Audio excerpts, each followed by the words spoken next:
ನೋಡಲಿ, ಸೈನಿಕ್ ಸ್ಕೂಲ್ದಲ್ಲಿ ಕೇಳುವಂಥ ಇದು ಅನಾಲಜಿ ಪಾಠದಲ್ಲಿ ಬರುವಂಥದ್ದು. ಇದು ಒಂದು ರೀಸನಿಂಗ್. ಇದು ಇಲ್ಲಿ ಬುದ್ಧಿ ಸಾಮರ್ಥ್ಯ ಎಷ್ಟಾದ ಅನ್ನೋದು ಗೊತ್ತಾಗ್ತದೆ. ಇಲ್ಲಿ ಅನಾಲಜಿಯಲ್ಲಿ 2 ಪ್ರಕಾರದ ಅನಾಲಜಿಗಳು ಬರ್ತಾವೆ. ನಿಮ್ಗೆ ಚಿತ್ರಪಟ, ನಾನ್ ವರ್ಬಲ್ ರೀಸನಿಂಗ್ ಅಂತ ಬರ್ತಲ್ಲ, ಅಲ್ಲಿನೂ ಅನಾಲಜಿ ಕೇಳ್ತಾರೆ. ಇಲ್ಲಿ ವರ್ಬಲ್ ರೀಸನಿಂಗ್ ಅಂದರೆ ಇದು ಇಲ್ಲಿ ಸಂಖ್ಯೆಗಳದಾವು, ಇಲ್ಲಿನೂ ಕೇಳ್ತಾರೆ. ನೋಡ್ರಿ ಈ ಭಾಗ ನೋಡ್ರಿ ಹೆಂಗದ. ಕ್ವಶನ್ ನಂಬರ್ ಬಂದು 14:9 ಸಮಾನುಪಾತ 26 ಕ್ವಶನ್ ಮಾರ್ಕ್. ಕ್ವಶನ್ ಮಾರ್ಕ್ ಅಂದರೆ ಪ್ರಶ್ನಾರ್ಥಕ ಚಿಹ್ನೆಯಲ್ಲಿ ಇರಬೇಕಾದ ಸಂಖ್ಯೆ ಯಾವುದು? ಇದಕ್ಕೆ ಅನುಪಾತ ಅನ್ನಬಾರ್ದು, ಸಾಮ್ಯತೆ ಅನ್ಬೇಕು. ಇದಕ್ಕೆ ಏನನ್ಬೇಕು?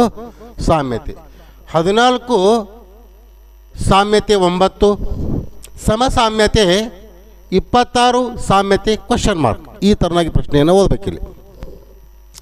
ಅಂದ್ರೆ ಸಾಮ್ಯತೆಯಲ್ಲಿ ಏನು ಬರ್ತದಪ್ಪ ಅಂತಂದ್ರೆ ಈ ಎರಡು ಏನದವಲ್ಲ ಒಂದೇ ಒಂದು ಲೆಕ್ಕಾಚಾರಕ್ಕೆ ಅನುಗುಣವಾಗಿ ಇದು ಕನೆಕ್ಟ್ ಇರ್ತಾವೆ. ಆಮೇಲೆ ಈ 2 ಸಂಖ್ಯೆಗಳು ಒಂದೇ ಲೆಕ್ಕಾಚಾರಕ್ಕೆ ಕನೆಕ್ಟ್ ಇರ್ತಾವೆ. ಆದರೆ ಇಲ್ಲಿ ಏನು ಲೆಕ್ಕಾಚಾರ ಆಗಿರ್ತದ ಇದೇ ಲೆಕ್ಕಾಚಾರವನ್ನು ಈ ಭಾಗದಲ್ಲಿ 2ಕ್ಕೂ ಆಗಬೇಕು. ಅದಕ್ಕೆ ಸಮವಾದಂಥ ಸಾಮ್ಯತೆ ಅದಿಲ್ಲಿ. ಅಂದ್ರೆ 14ರಲ್ಲಿ 9, 14 ಹೋಗಿ 9ಕ್ಕಾಯ್ತು, 14 ಹೋಗಿ 9 ಆಯಿತು. ಹೆಂಗೆ 9 ಆಯಿತು? 14ರಲ್ಲಿ ಏನು ಕಳೀರಪ್ಪ ನೋಡೋಣ, 14 - 5 ಕಳೀರಿ, ಎಷ್ಟು ಬಂತು? 9 ಬರ್ತು. Very good. ಅದೇ ಪ್ರಕಾರವಾಗಿ 26ರಲ್ಲಿ ಇಲ್ಲಿ 5ನ್ನು ಕಳೀರಿ, ಎಷ್ಟು ಬಂತು? 21 ಬಂತು. ಆಪ್ಷನ್ಸ್ ಒಳಗೆ 21 ಇತ್ತು ಅಂದರೆ ನಾವು ಬಿಡಿಸಿದ್ದು ಸರಿಯಾದ ಉತ್ತರ, ಟಿಕ್ ಮಾರ್ಕ್ ಮಾಡಬೇಕು. ಆದರೆ ಆಪ್ಷನ್ಸಲ್ಲಿ 21 ಇಲ್ಲ ಅಂದ್ರೆ ನಾವು ಹಿಂಗೆ ಪ್ರಯತ್ನ ಮಾಡೋಂಗಿಲ್ಲ. ನಾವು ಈ ಥರನಾಗೆ ಪ್ರಯತ್ನ ಮಾಡಬಾರ್ದು. ಮತ್ತು ಪ್ರಯತ್ನವನ್ನು ಹೆಂಗೆ ಮಾಡಬೇಕು? ನೋಡ್ರಿ, ಇಲ್ಲಿ ಸ್ವಲ್ಪ ಇದನ್ನು ಕ್ಲೀನ್ ಮಾಡಿಕೊಂಡು ನಿಮಗೆ ಹೇಳ್ತೀನಂತ. ಸ್ವಲ್ಪ ನೋಡಿ, ಬೋರ್ಡ್ ಕೈ ನೋಡಿ ಎಲ್ಲರೂ. ಹೆಂಗಪ್ಪ ಈ ಥರನಾಗಂತೂ ಪ್ರಯತ್ನ ಮಾಡೋಂಗಿಲ್ಲ. ಮತ್ತು ಹೆಂಗೆ ಪ್ರಯತ್ನ ಮಾಡಬೇಕು ಅಂದ್ರೆ ಈ 14ಕ್ಕೆ 2ರಲ್ಲೇ ಗುಣಾಕಾರ ಮಾಡಿರಿ. 14 2 28 ಆಯಿತು. 28ಕ್ಕೆ ಏನು ಮಾಡಬೇಕು? ಆ 28 ಹೋಗಿ 9 ಆಗಬೇಕಲ್ಲ, ಹೆಂಗೆ ಮಾಡಬೇಕು? ಅಲ್ಲ ಹಿಂಗೂ ಬರಲ್ತಲ್ಲ, ಮತ್ತು ಹೆಂಗೆ ಮಾಡಬೇಕು? ಈ 14ನ ಡಬಲ್ ಆಗ್ಯದ. ಯಾವುದೋ ಒಂದು ಸಂಖ್ಯೆ 2ರಷ್ಟು ಆದಾಗ 14 ಆಗ್ಯದ ಅಂತ ತಿಳ್ಕೊಳ್ಳೋಣ. ಈ ಥರನಾಗಿ ಪ್ರಯತ್ನ ಮಾಡಿ ನೋಡೋದು, ವಿಚಾರ ಮಾಡಿ ನೋಡೋದು. ಈ 14ನ ಯಾವುದೋ ಒಂದು ಸಂಖ್ಯೆಯನ್ನು 2ರಷ್ಟು ಆಗಿ ಅಥವಾ 2ರಿಂದ ಗುಣಾಕಾರ ಆಗಿ 14 ಆಗ್ಯದ ಅಂದ್ರೆ ಆ ಸಂಖ್ಯೆ ಯಾವುದು? 7 ಆಗ್ಬೋದಲ್ಲ. 7 × 2 7 2 14 ಬಂತು. ವೆರಿ ಗುಡ್, 14 ಬಂತು. ಇನ್ನು 7ಕ್ಕೆ 2ನ್ನು ಗುಣಿಸಿದಾಗ 14 ಬಂತು. 7ಕ್ಕೆ 2ನ್ನು ಕೂಡಿಸಿದಾಗ 9 ಬಂತಲ್ಲ, ಹೌದಾ? ಹಾಂ, ಅಂದರೆ ಇಲ್ಲಿ ಏನೋ ಸ್ವಲ್ಪ ವರ್ಕ್ ಆಗಂಗೆ ಕಾಣಿಸ್ತದೆ. ಇಲ್ಲಿ ನೋಡ್ರಿ 26 ಡಬಲ್ ಆಗಿ ಬಂದದ. ಅಂದರೆ 20ರ ಅರ್ಧ ಎಷ್ಟು? 13. 13 × 2 13 26. 13 26. ಈ 13ರಲ್ಲಿ 13 + 2 ಕೂಡಿಸ್ರಿ, ಎಷ್ಟು ಬಂತು? 15. 15 ಆದನು. The right options D. Very good, right options D. That's all. ಅರ್ಥ ಆಯಿತು? ಮುಂದಿನ ಪ್ರಶ್ನೆ, ಕ್ವಶನ್ ನಂಬರ್ 2.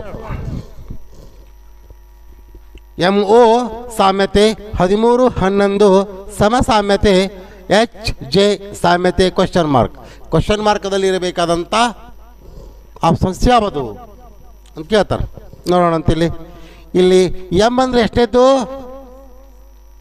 13ನೇದು.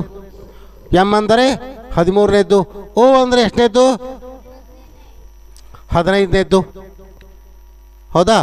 ಎಮ್ ಅಂದರೆ 13, ಓ ಅಂದರೆ 15. ಎಮ್ ಅಂದರೆ 13 ಇಟ್ಟಾರ. ಓ ಅಂದರೆ 15 ಇಟ್ಟಿಲ್ಲ, 11 ಇಟ್ಟಾರ. ಅಂದ್ರೆ ಇಲ್ಲಿ ಏನೋ ಮಾಡ್ಲಕತ್ತಾರ, ನೋಡೋಣಂತೆ. ಅಂದ್ರೆ ಎಚ್ ಅಂದರೆ ಎಷ್ಟನೇದು? 8ನೇದು. 8ನೇ ಅಕ್ಷರ ಹೆಚ್ಚಾಗ್ತದಲ್ಲ ಅಲ್ಫಾಬೆಟ್ಕದಲ್ಲಿ, 8ನೇದು. ಜೆ ಅಂದರೆ ಎಷ್ಟನೇದು? 10ನೇದು. ಅಂದ್ರೆ ಇಲ್ಲಿ 8 ಮತ್ತು 10 ಇಡಂಗಿಲ್ಲ, ಯಾಕೆ ಇಲ್ಲಿ ಏನು ಬ್ಯಾಲೆನ್ಸ್ ಏನು ಮ್ಯಾಚಿಂಗ್ ಆಗತ್ತಿಲ್ಲ. ಅಂದರೆ ಏನು ಮಾಡ್ಬೇಕು ಇಲ್ಲಿ, ಅಕಸ್ಮಾತ್ ಇದ್ರೊಳಗೆ 4 ಮೈನಸ್ ಮಾಡಿರಿ, -4 ಮೈನಸ್ ಮಾಡಿರಿ,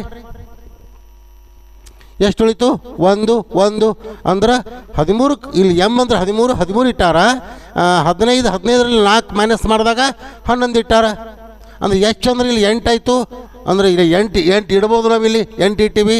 ಇದರಲ್ಲಿ 4 ಮೈನಸ್ ಮಾಡಿರಿ, ಎಷ್ಟು ಆಗ್ತದ? 6 ಆಗ್ತದ. 6ನೇ ಅಕ್ಷರ ಯಾವುದು? ಸಾರಿ, 6ನೇ ಅಕ್ಷರ 6ನೇ ಅಕ್ಷರ ಇರಲಿ ಬಿಡಲಿ, 8 ಮತ್ತು 6 ಆಗಬೇಕು. 8 ಮತ್ತು 6 ಆಪ್ಷನ್ಸ್ ಆಗಿಲ್ಲಲ್ಲ, ಮತ್ತು ಹೆಂಗೆ ಮಾಡಬೇಕು? ಹೆಂಗೆ ಮಾಡ್ಬೇಕಂದ್ರೆ ಎಮ್ 13 ಇದ್ದದ, 13 ಇಟ್ಟಾರ, ಇದು ಓಕೆ ಆಯಿತು, ಇದು ಓಕೆ ಆಯಿತು. ಇಲ್ಲಿ ಎಚ್ ಅಂದರೆ ಎಷ್ಟದ? 8 ಅದ. ಮತ್ತು ಇಲ್ಲಿ ಹೆಂಗೆ ಮಾಡಬೇಕು?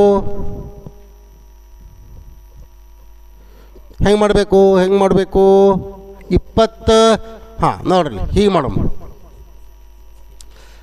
26 ಅಕ್ಷರಗಳಲ್ಲಿ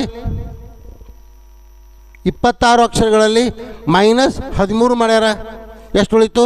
13 ಬಂತು. ಈ 13 ತಂದು ಇಲ್ಲಿ ಹಚ್ಚಾರ. ಓಕೆ ಆಯಿತು. ಇನ್ನು ಅದೇ 26 ಅಕ್ಷರದಲ್ಲಿ ಎಷ್ಟು ಮೈನಸ್ ಮಾಡಬೇಕು? 15 ಮೈನಸ್ ಮಾಡಿರಿ, 15 ಮೈನಸ್ ಮಾಡಿರಿ, ಎಷ್ಟು ಉಳಿತು? 1 1 11 ತಂದಿಲ್ಲಿಟ್ಟಾರ. Very good. ಹಿಂಗೆ ಮಾಡ್ಯಾರ ಇವರು. ಅಂದ್ರೆ ಇದೇ ಪ್ರಕಾರವಾಗಿ ನಾವು ಇಲ್ಲಿ ಮುಂದುವರಿಬೇಕು. ಅಂದ್ರೆ 26 ಅಕ್ಷರದಲ್ಲಿ -8 ಮಾಡಿರಿ, ಎಷ್ಟು ಉಳಿತು? 8 ಕೈಲ 1 1 18 ಬರಿಬೇಕು. ಎಷ್ಟು ಬರಿಬೇಕು? 18 ಬರಿಬೇಕು. ಆಮೇಲೆ ಇದ್ರ ನೋಡ್ರಿ, 26ರಲ್ಲಿ -10 ಮಾಡಿರಿ, ಎಷ್ಟು ಉಳಿತದ? 16 ಉಳಿತದ. ತಂದು ಇಲ್ಲಿ ಬರಿಬೇಕು. 16 ಆಯಿತು. ಅಂದ್ರೆ ನಮ್ಮ ಆಪ್ಷನ್ಸ್ ಎಷ್ಟಾಗ್ತದೆ? ಕ್ವಶನ್ ಮಾರ್ಕ್ದಲ್ಲಿ ಇರಬೇಕಾದಂಥ ಸಂಖ್ಯೆ 18 16. 18 16 ಯಾವುದರಲ್ಲಿ ಅದ ನೋಡ್ರಿ? 18 16. The right options B. That's all. The right options B. ಅರ್ಥ ಆಯಿತು? ಮುಂದಿನ ಪ್ರಶ್ನೆ ನೋಡಿ. Question number 3.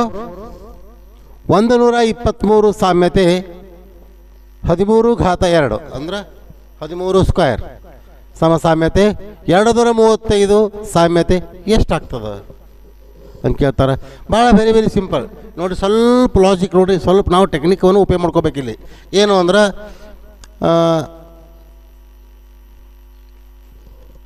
ಸ್ವಲ್ಪ ಏನು ಟೆಕ್ನಿಕ್ ನೋಡ್ರಿ ಇಲ್ಲಿ.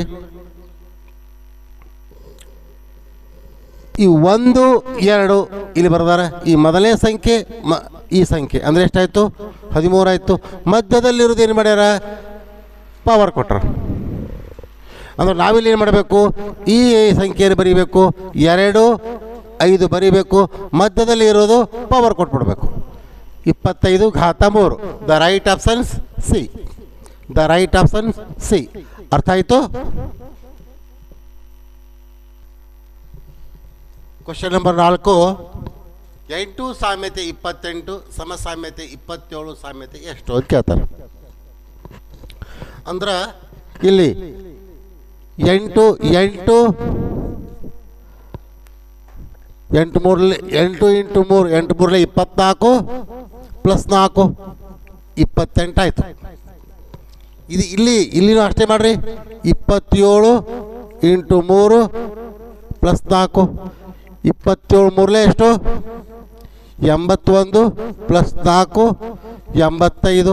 ಆಪ್ಷನ್ಸ್ದಾಗ ಅದನು ಇಲ್ಲ. ಆಪ್ಷನ್ಸ್ದಾಗ ಮತ್ತು ಹೆಂಗೆ ವಿಚಾರ ಮಾಡೋದು? ಹೆಂಗೆ ಇನ್ನು ವಿಚಾರ ಮಾಡೋದು ಹೆಂಗಿದು ಅಂದರೆ ಬೇರೆ ಥರನಾಗಿ ವಿಚಾರ ಮಾಡೋಣ. ಸ್ವಲ್ಪ ಟ್ರಿಕ್ಸ್ ಅವನ್ನ ಚೇಂಜ್ ಮಾಡೋಣ. ಇಲ್ಲಿ ಏನಪ್ಪ ಇದು ಟ್ರಿಕ್ಸ್ ಚೇಂಜ್ ಮಾಡೋದು ಅಂದ್ರೆ ಏನು? ಇಲ್ಲ ನೋಡ್ರಿ, ಇಲ್ಲಿ 8 ಅದ. ಇಲ್ಲಂತೂ 8 ಅದ. 8 ಅದ. ಇಲ್ಲೇನದ? 2 8 ಅದ. ಅಂದರೆ 2 + 8 ಎಷ್ಟಾಯ್ತು? ಇಲ್ಲಿ = 10 ಆಯಿತು. ಅಂದರೆ ಈ 2 ಸಂಖ್ಯೆಗಳು ಗುಣಿಸಿದಾಗ 10 ಬಂತು. ಅಂದರೆ ಇಲ್ಲಿ 2 ಸಂಖ್ಯೆಗಳು ಈ 2 ಸಂಖ್ಯೆಗಳು ಕೂಡಿಸಿದಾಗ ಅಂದ್ರೆ 10 ಬಂತು. ಈ ಎರಡು ಸಂಖ್ಯೆಗಳು ಕೂಡಿಸಿದಾಗ 8 ಬರಬೇಕಲ್ಲ. ಯಾವ ಸಂಖ್ಯೆ ಅದು? ಅಂದರೆ ಇದಕ್ಕೆ ಏನು ನೋಡ್ರಿ ಡಿಫ್ರೆನ್ಸ್ ಇರೋದು ನೋಡ್ರಿ. ಇದಕ್ಕೆ ಹಾಂ -2 ಅದ. 10ರಲ್ಲಿ 8 ಕಳೆದು 2 ಅದ. ಇದನ್ನು ಕೂಡಿಸಿಬಿಟ್ಟಾಗ ಎಷ್ಟಾಗ್ತದ? ಕೂಡಿಸಿದಾಗ 8 2 ಎಷ್ಟಾಗ್ತದ? 10 ಆಯ್ತಲ್ಲ. ಡಿಫ್ರೆನ್ಸ್ 2 ಆಗ್ತದ. ಅದೇ ಡಿಫ್ರೆನ್ಸನ್ನು ಕೂಡಿಸಿದಾಗ 10 ಆಗ್ತದ.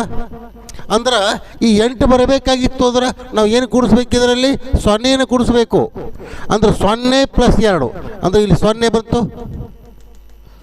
ಇಲ್ಲೇನು ಬಂತು? 0 ಮತ್ತು 8 ಇವೆರಡು ಕೂಡಿಸ್ತೀವಿ. ಎರಡು ಸಂಖ್ಯೆಗಳದಾವ ಅಂತ ತಿಳ್ಕೊರಿ. ಎರಡು ಸಂಖ್ಯೆಗಳು ಕೂಡಿಸಿದಾಗ ಎಷ್ಟು ಬಂತು? 8 ಬಂತು. ಈ ಎರಡು ಸಂಖ್ಯೆಗಳು ಕೂಡಿಸಿದಾಗ 10 ಬಂತು. ಅಂದರೆ ಈ ಎರಡು ಸಂಖ್ಯೆಗಳು ಕೂಡಿಸಿದಾಗ ಎಷ್ಟು ಬರ್ತಾವ? 2 + 7 = ಎಷ್ಟು? 9 ಬಂತು. ಹಾಂ 9 ಬಂತು. ಈ 9ರಲ್ಲಿ ಏನು ಮಾಡಬೇಕು? +2 ಕೂಡಿಸ್ರಿ. +2 ಕೂಡಿಸಿ ಎಷ್ಟಾಯಿತು? 10. ಎಷ್ಟಾಯಿತು? 11 ಆಯಿತು. 11 ಇಲ್ಲೆಲ್ಲ, ಇಲ್ಲಿ ಇಡೋದಲ್ಲ. ಅಂದರೆ ಇಲ್ಲಿ ಸಂಖ್ಯೆಯನ್ನು ಕಂಡು ಹಿಡಿಬೇಕಾದ್ರೆ ಹಿಂಗಾಯಿತು, ಹೌದಲ್ಲ? ಅಂದ್ರೆ ಈ ಎರಡು ಸಂಖ್ಯೆಗಳು ಇಲ್ಲಿ ಇರುವಂಥ ಎರಡು ಸಂಖ್ಯೆಗಳು ಯಾವ್ಯಾವು? ಇಲ್ಲಿರುವಂಥ ಎರಡು ಸಂಖ್ಯೆಗಳು ಯಾವ್ಯಾವು? 11 ಬರಬೇಕಲ್ಲ. ಎರಡು ಸಂಖ್ಯೆಗಳಿರುವಂಥ ಇಲ್ಲಿರುವಂಥ ಎರಡು ಸಂಖ್ಯೆಗಳು ಒಂದನ್ನೊಂದು ಕೂಡಿಸಿದಾಗ 11 ಬರಬೇಕಲ್ಲ. ಅಂದರೆ ಇಲ್ಲಿರುವಂಥ ಎರಡು ಸಂಖ್ಯೆಗಳು ಕೂಡಿಸಿದಾಗ 11 ಬಂತು. ಇಲ್ಲಿರುವಂಥ ಎರಡು ಸಂಖ್ಯೆಗಳು ಕೂಡಿಸಿದಾಗ 11 ಬರಬೇಕಲ್ಲ. ಆ ಸಂಖ್ಯೆಗಳು ಯಾವುವು ಅಂದ್ರೆ ನೋಡಿ, ಇದು 2 8 ಎಷ್ಟು? 10. ಇದೂ ಬರಲ್ಲ. ಇದು ಅಂತೂ ಮೊದಲ ಸಿಂಗಲ್ ಅಂಕೆ ಅದ. ಆಮೇಲೆ 6 4 ಎಷ್ಟು? 10. ಇದು ಬರೋದಿಲ್ಲ. 6 5 ದ ರೈಟ್ ಆನ್ಸರ್ಸ್ ಡಿ. ನೋಡ್ರಿ, ಬೇಕಂದ್ರೆ ಇಲ್ಲಿ 6 + 5 ಇವು ಅಷ್ಟು ಕೂಡಿಸಾಗ ಎಷ್ಟು ಬರ್ತದ? 11 ಬರ್ತದ. ಅಂದ್ರೆ ಎಷ್ಟು ಇರಬೇಕು ಇಲ್ಲಿ? 6 5 65 ಬರಬೇಕು. The right answer is D. That's all. Question number 5. 3 ಸಾಮ್ಯತೆ 12 ಸಮಸಾಮ್ಯತೆ 5 ಸಾಮ್ಯತೆ ಪ್ರಶ್ನಾರ್ಥಕ ಚಿಹ್ನೆ ಅಥವಾ ಕ್ವಶನ್ ಮಾರ್ಕದಲ್ಲಿ ಬರಬೇಕಾದ ಸಂಖ್ಯೆ ಯಾವುದು ಅಂತ ಕೇಳ್ತಾರೆ. ನೋಡೋಣ. ಇಲ್ಲಿ ಏನು ಮಾಡ್ಯಾರವರು? 3 ಅದ, 12 ಅದ. 3 12 ಹೆಂಗಾಯ್ತಪ್ಪ? 3/2 + 3 ಮಾಡ್ಯಾರ. ಅಂದ್ರೆ 3 3 9 + 3 = 12. Very good. ಇದು ಹಿಂಗೆ ಬಂತು, ಸರಿ ಆಯಿತು. ಇನ್ನು 5/2 + 3 ಅಂದರೆ 25 + 3 = +3 ಎಷ್ಟಾಯಿತು? ಇಲ್ಲಿ 3 ಮಾಡಿವಲ್ಲ, ಅದಕ್ಕೆ ನಾವು ಇಲ್ಲಿ 3 ಮಾಡಿ ನೋಡೋಣ. ಅಂದರೆ ಏನಾಯ್ತು ಇಲ್ಲಿ? 25 3 28 ಆಯಿತು. 28 ಆಪ್ಷನ್ಸಲ್ಲಿ ಇಲ್ಲ. ಹೆಂಗೆ ಮಾಡಬೇಕು ಅಂದ್ರೆ ಇವ್ರು ಏನು ಮಾಡ್ಯಾರ ಅಂದ್ರೆ ಇದು ಅಂತೂ ಲ್ಯಾಪ್ಸ್ ಆಯ್ತು. ಅಂದ್ರೆ ಏನು ಮಾಡ್ಯಾರ ಅವರು? ಇಲ್ಲಿ 3 ಅದ, 3ನ ಸ್ಕ್ವೇರ್ ಮಾಡಿ ಇಲ್ಲಿದ್ದಂಥ ಸಂಖ್ಯೆಯನ್ನೇ ಕೂಡಿಸ್ಯಾರ. ಅಂದ್ರೆ ನಾವೇನು ಮಾಡಬೇಕು? 5 5/2 + 5 ಮಾಡಬೇಕು ನಾವು. ಯಾಕಂದ್ರೆ ಈ ಆಧಾರ ಸಂಖ್ಯೆಯನ್ನೇ ಕೂಡಿಸ್ಯಾರವ್ರು. ಇಲ್ಲಿ ಆಧಾರ ಸಂಖ್ಯೆ 3 ಅದ, ಇಲ್ಲಿ ಆಧಾರ ಸಂಖ್ಯೆ 3. ಇಲ್ಲಿ ಏನದ ಅದನ್ನೇ ಸ್ಕ್ವೇರ್ ಮಾಡಿ ಕೂಡಿಸ್ಯಾರ. ನಾವು ಇಲ್ಲಿ 5 ಸ್ಕ್ವೇರ್ ಮಾಡಿ ಆಧಾರ ಸಂಖ್ಯೆ 5 ಅದಲ್ಲ, ಅದಕ್ಕೆ 5 ಕೂಡಿಸ್ಬೇಕು. ಹೀಗಾಗಿ 5 5 25 + 5 = ಎಷ್ಟಾಯಿತು? 30. ನಮಗೆ ಬೇಕಾದದ್ದು ಇದು ಬೇಕಾಯಿತು. The right options C. The right options C. ಅರ್ಥ ಆಯ್ತನೋ? ನೋಡ್ರಿ.